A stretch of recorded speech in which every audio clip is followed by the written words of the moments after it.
Hello good evening friends, मैं रवि लखानी आपका स्वागत करता हूं मेरे यूट्यूब चैनल पे। अब अपन आगे बढ़ते हैं। मेरा जो टॉपिक चल रहा था उसका नाम था बेसिक अकाउंटिंग टर्म्स। उसमें मैं अब आगे बढ़ रहा हूं। उसमें आप लिखिए लायबिलिटीज, हिंदी में से बोलते हैं दायित्व, टाइप ऑफ लायबिलिटीज, दायित्व के प्रकार। इसमें पहला लिखते हैं अपन करंट लायबिलिटीज, इसे हिंदी में बोलते हैं चालू दायित्व, करंट लायबिलिटीज। अब फ्रेंड्स, करंट लायबिलिटीज क्या होता है, चालू दायित्व क्या होता है? ऐसी लायबिलिटी जिसका भुगतान, जिसका पेमेंट आपको 12 महीने के अंदर करना पड़ेगा, उसे हम क्या बोलेंगे? करंट लायबिलिटीज बोलेंगे।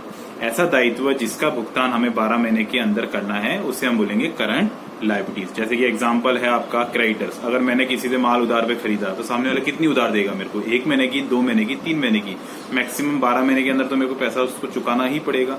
तो क्रेडिटर्स किसका पार्ट होता है? करंट लायबिलिटीज का। बैंक ओवरड्राफ्ट किसका पार्ट होता है? करंट लायबिलिटीज का। ठीक है। कोई भी आउटस्टैंडिंग एक्सपेंस है, जैसे बिजली का बिल आउटस्टैंडिंग है या कोई और आउटस्टैंडिंग एक्सपेंस है, तो वो भी क्या कहलाएगा? आपका करंट लायबिलिटी कहलाएगा। तो ऐसा लायबिलिटी जिसका भुगतान हमें 12 महीने के भीतर करना है, उसे हम क्या बोलेंगे? Current liabilities. दूसरा होता है नॉन करंट लायबिलिटीज। ऐसी लायबिलिटीज जिसका भुगतान हमें 12 महीने के बाद करना है, बाद में करना है, 12 महीने के बाद करना है, तो उसे हम क्या बोलेंगे? Non current liabilities.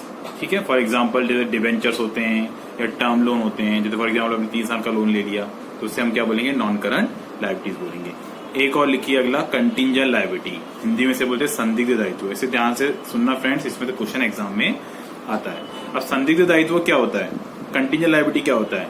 ऐसी लायबिलिटी जिसका डिसीजन फ्यूचर में आने वाला है, यानी वो हमारे ऊपर लायबिलिटी होगी या नहीं होगी, इसका डिसीजन आज नहीं हो सकता है, इसका डिसीजन भविष्य में आएगा, उसे हम क्या बोलेंगे? Contingent liability. इसका पहला एग्जांपल मैंने आपको कुछ क्लास पहले भी बताया था। जैसे फॉर एग्जांपल आपके ऊपर कोई केस चल रहा है और उसका डिसीजन फ्यूचर में आने वाला है, तो आपको अगर केस में हारोगे तो कंपनसेशन देना पड़ेगा, और केस में जीत के तो आपको कंपनसेशन नहीं देना पड़ेगा। इसीलिए अगर आपके ऊपर लायबिलिटी आएगी या नहीं आएगी, इसका डिसीजन कब होगा? फ्यूचर में, जब कोर्ट का डिसीजन आएगा। तो जब तक वो डिसीजन नहीं आ जाता, उससे हम क्या करेंगे? कंटिंजेंट लायबिलिटी मानेंगे। और contingent liability friends balance sheet के अंदर नहीं आती है। Contingent liability shown by way of footnote to balance sheet. Footnote का मतलब होता है बैलेंस शीट के नीचे आता है, आपका ध्यान रखना फ्रेंड्स। तो एग्जाम में ऐसा पूछा जाता है, contingent liabilities are shown as, तो कैसे दिखाते हैं उन्हें? As a footnote to balance sheet दिखाते हैं। ठीक है। दूसरा एग्जांपल ऐसा हो सकता है कंटिंजेंट लायबिलिटी का, मान लो मैंने किसी पर्सन ने लोन लिया बैंक से, और मैंने उसकी पर्सन की गारंटी दे दी। इसका मतलब क्या? बैंक लोन किससे रिकवर करेगा? उस पर्सन से करेगा। ठीक है।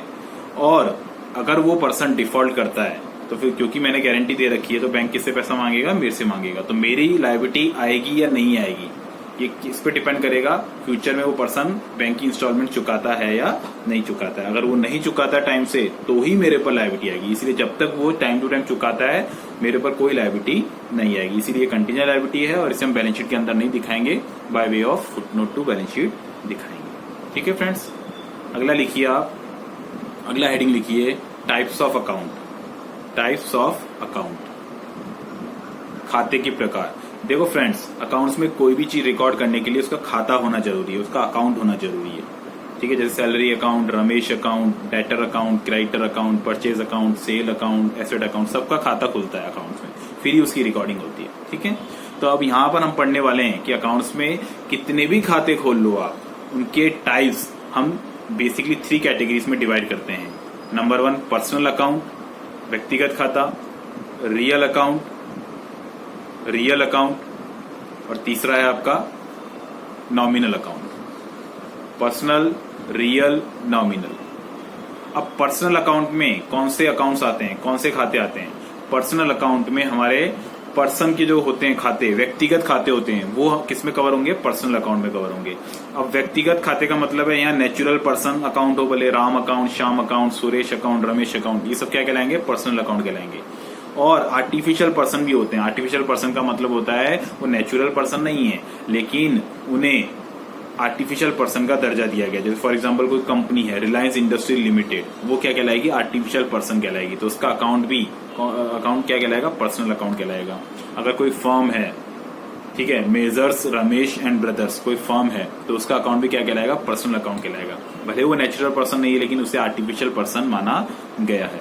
और मान लो कोई एसोसिएशन ऑफ पर्सन है, कोई ट्रस्ट है, कोई बैंक है, तो बैंक का खाता भी क्या कहलाएगा? पर्सनल अकाउंट कहलाएगा। ध्यान रखना। तो नेचुरल पर्सन तो कवर है ही है, आर्टिफिशियल पर्सन भी कवर है, यानी कोई बिजनेस है, कंपनी है, फर्म है, ठीक है, तो वो भी क्या कहलाएगा? आपका पर्सनल अकाउंट कहलाएगा। और तीसरा रिप्रेजेंटेटिव पर्सनल अकाउंट। फ्रेंड्स ध्यान से सुनना, रिप्रेजेंटेटिव पर्सनल अकाउंट भी होते हैं। अब ये क्या होता है? रिप्रेजेंटेटिव पर्सनल अकाउंट का मतलब क्या होता है मैं आपको बताता हूं। जैसे कि फ्रेंड्स, आउटस्टैंडिंग एक्सपेंस, एक्सपेंस का जो, अगर कोई आपसे पूछे एक्सपेंस का अकाउंट कौन सा अकाउंट होगा, तो हमको बोलना है नॉमिनल अकाउंट। क्या बोलना है? Nominal account.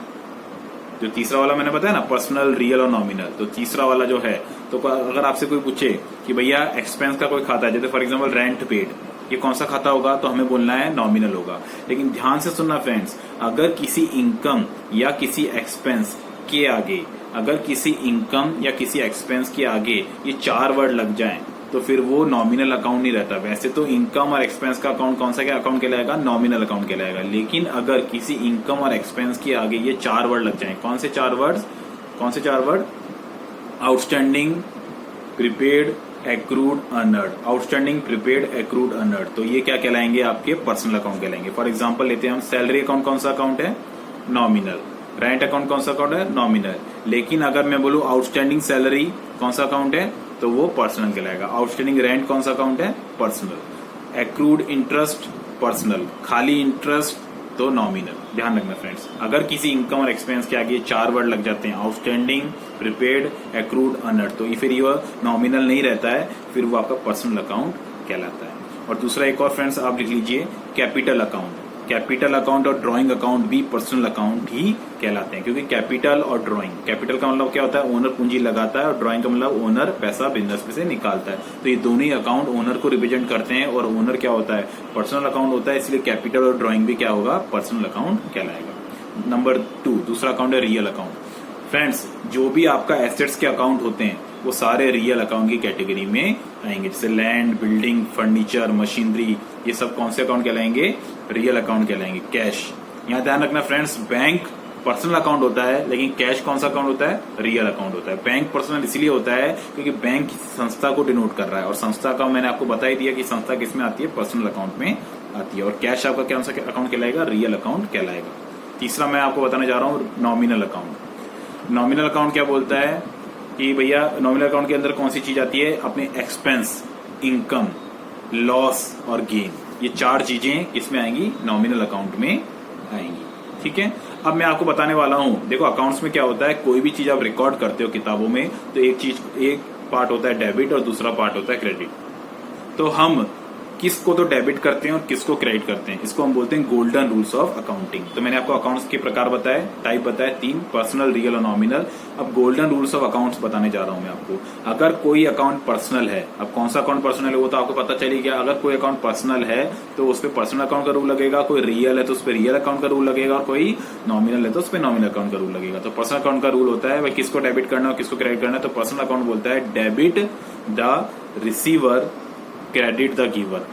यानी अगर कोई पर्सन बिजनेस से कोई रिसीव कर रहा है चीज, उससे डेबिट कीजिए, और कुछ दे रहा है तो उसे क्रेडिट कीजिए। फॉर एग्जांपल, अगर कोई पर्सन बिजनेस में कैपिटल डाल रहा है, यानी वो गिवर है, तो उसके अकाउंट को क्रेडिट करना है, यानी कैपिटल अकाउंट क्रेडिट होगा। और पैसा अंदर आएगा तो cash account debit to capital, ऐसे एंट्री बनती है। ठीक है फ्रेंड्स, दूसरा अकाउंट है रियल अकाउंट। उसका रूल क्या है कि अगर कोई चीज अंदर आ रही है बिजनेस के, डेबिट व्हाट कम्स इन, अगर कोई चीज अंदर आ रही है उसे डेबिट कीजिए, कोई बाहर जा रही है तो उसे क्रेडिट कीजिए। तो रूल क्या हो गया, debit what comes in, credit what goes out. अगर आपने बिल्डिंग खरीदा तो बिल्डिंग अकाउंट डेबिट होगा, और बिल्डिंग बेचा तो बिल्डिंग अकाउंट क्रेडिट होगा, क्योंकि बिल्डिंग आप बेचोगे तो आपके बिजनेस से वो चली जाएगी, एक तरह से आपके बिजनेस का वो पार्ट नहीं रहेगा। तो रियल अकाउंट का रूल क्या है, debit what comes in, credit what goes out. तीसरा है नॉमिनल अकाउंट। नॉमिनल अकाउंट बोलता है debit all expense and losses, यानी एक्सपेंस को हमेशा डेबिट करें, लॉस को हमेशा डेबिट करें, and credit all incomes and gain, income और गेन को आप क्या करें, क्रेडिट करें। तो ध्यान रखना फ्रेंड्स, नॉमिनल अकाउंट का रूल क्या है, debit all expense and losses, credit all income and gain. यानी सैलरी आप एम्प्लॉयज को चुकाते हो,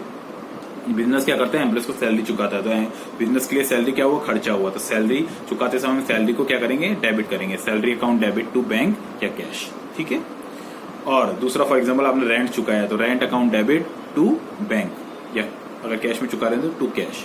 अगर आपको मालूम इंटरेस्ट मिलता है बैंक से, तो मैंने क्या बोला, नॉमिनल अकाउंट में debit all income debit all expense and losses, credit all income and gain. तो इनकम को क्रेडिट करना है, अगर आपको इंटरेस्ट मिल रहा है तो इंटरेस्ट को क्रेडिट करें, क्योंकि अगर इंटरेस्ट मिल रहा है नहीं अपनी इनकम हो गई, तो कैश अकाउंट डेबिट या bank account debit to interest. ठीक है फ्रेंड्स, तो ये मेरा वीडियो था। अपन नेक्स्ट वीडियो में इससे आगे बढ़ेंगे। अगर आपको मेरा ये वीडियो पसंद आया हो तो प्लीज इस वीडियो को लाइक कीजिए, शेयर कीजिए और मेरे चैनल को